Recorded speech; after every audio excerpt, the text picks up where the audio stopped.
Welcome to my channel. నా పేరు సుగుణ. ఈరోజు ఆలుగడ్డ ఫ్రై ఎలకాయ పాటలోకి ఉందంట. దానికోసమని కొంచెం ఎక్కువ చేస్తున్నాను. ఆలుగడ్డ ఫ్రై సింపుల్గా ఈజీగా అయిపోతుంది. అది ఎట్లా చేయాలో చూద్దరు. కానీ ఇట్లా కట్ చేసి ఒకటి 2 విజిల్స్ కుక్కర్ రానిచ్చి తీసి వేయించేయడమేనండి. ఎట్లా చేయాలో ఇప్పుడు నేను మీకు చూపిస్తాను. వాటర్ పోసి కుక్కర్ పెట్టేసేయండి. అక్కడ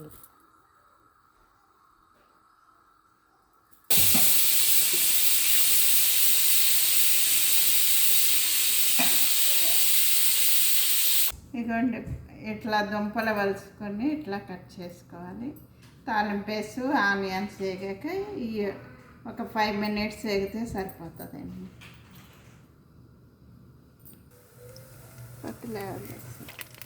తాలింపండి మినపప్పు, ఆవాలు, జీలకర్ర, ఎండుమిర్చి, కరివేపాకు కొంచెం దీనికి తగినట్టు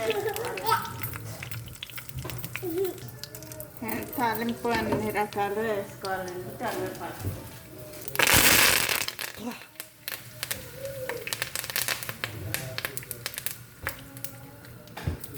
తాలింపు వేగిపోయింది కదండి. తాలింపు వేగిపోయాక ఆనియన్స్ వేయాలండి. ఆనియన్స్ వేగాక ఒక 5 నిమిషాలు ఆ ముక్కలు మనం కట్ చేసుకున్నాం కదండి, అవి వేసి వేయించేయాలి. అల్లం వెల్లుల్లి పేస్ట్ వేసుకోవాలి.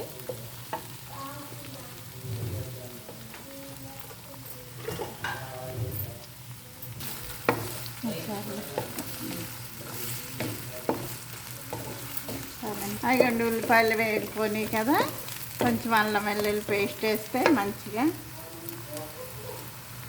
కొంచెం దుంపలు ఎక్కువ ఉన్నాయి కదండి, ఒక పెద్ద స్పూన్తో 1 స్పూన్ నిండా అయ్యండి 5-6 ఆనియన్స్ కట్ చేసి వేసాను. అల్లం వెల్లుల్లి 2 స్పూన్లకి వేసాను. 10-15 దుంపలు ఉంటాయండి, కొంచెం ఎక్కువే వండుతున్నాం కదా. దాన్ని బట్టి మీరు దుంపలు వేసిన బట్టి మీ ఇష్టమండి.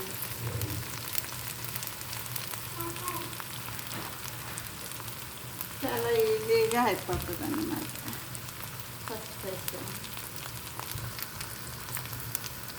ఆలుగడ్డలు వేసుకోవాలి.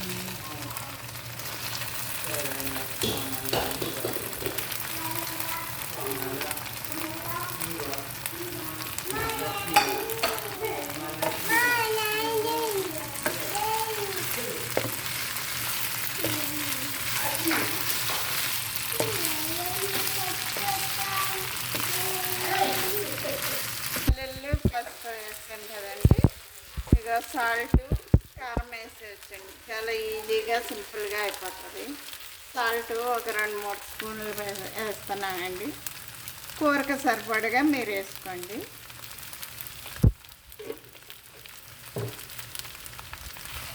చూసారా వేగిపోతుంది. ఒక 5 నిమిషాలు వేయించితే సరిపోతుందండి.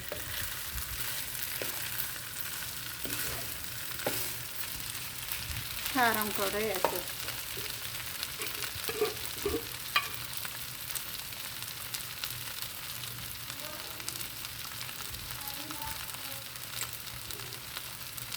కూరని బట్టి కారం వేసుకోండి. నేను కొంచెం ఎక్కువ ఉంది కదా, 2 స్పూన్లు కారం వేసాను.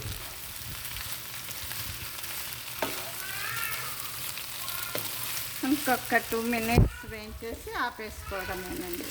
అయిపోతుంది. ఆలుగడ్డ ఫ్రై రెడీ అయిపోయిందండి. ఇక ఆపేస్తున్నా స్టవ్ కూడా. కారం వేసాక వాసన పోవాలి కదా, అందుకని చెప్పాను. కొంచెం లాస్ట్లో కొత్తిమీర వేసుకున్నాం అంటే చాలా బాగుంటుంది. చూసారా, కొత్తిమీర వేసుకుంటే చాలా బాగుంటుంది అండి.